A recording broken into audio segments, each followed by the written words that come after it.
mwezi Mei 2024 mwaka jana, wakati tukiadhimisha siku ya wafanyakazi, serikali ilieleza ugumu wa uchumi ulivyokuwa kwa wakati ule na kuwasihi tusiongeze gharama kwa serikali kwa kuongeza mishahara, bali tuliendelea na upandishaji wa madaraja na kutoa maslahi mengine ya wafanyakazi.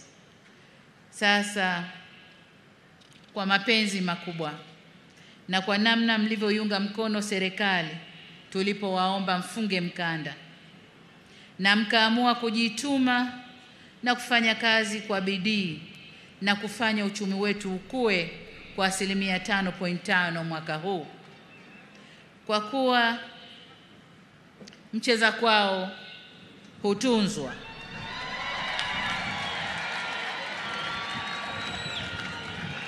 Wafanyakazi oye!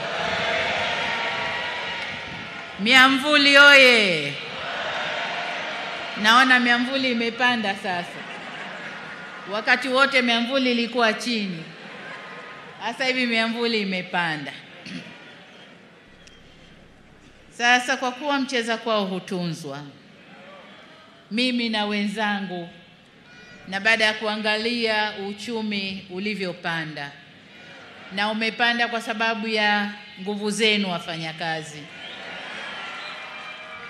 ninayo furaha ya kuwatangazia kwamba katika kuzidi kuleta usawi kwa wafanyakazi, mwaka huu serikali itaongeza kima cha chini cha mshahara kwa watumishi wa umma kwa 35.1%.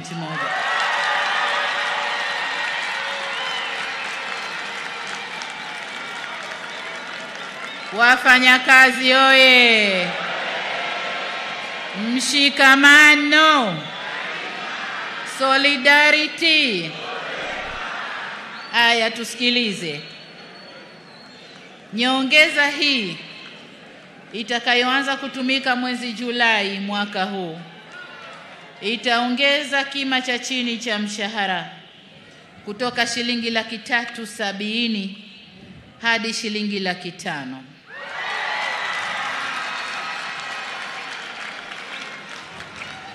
Ngazi nyingine za mshahara nazo zitapanda kwa kiwango kizuri jinsi bajeti inavyoturuhusu. Lakini nataka niwaambie nyongeza nzuri ipo.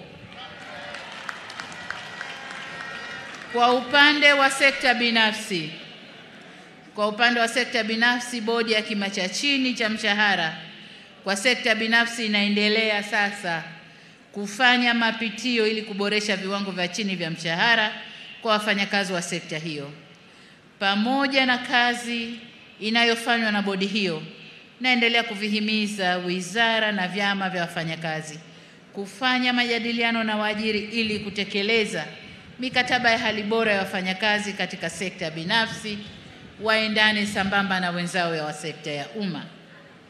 Ndugu wafanyakazi, ahadi yetu serikali kwenu kwamba tutaendelea kuboresha mazingira ya kazi yakiwemo maslahi ya wafanyakazi kadri hali ya uchumi itakavyoruhusu. Wafanyakazi oye! Solidarity, mshikamano.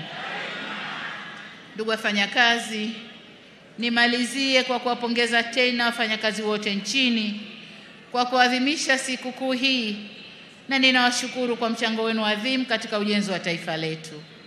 Kuijenga nchi yetu ni jukumu letu sote. Hivyo hatuna budi kuimarisha umoja na mshikamano wetu. Aidha, niwakumbushe kwamba ili tuweze kujenga vyema taifa letu ni lazima tulinde amani na utulivu nchini.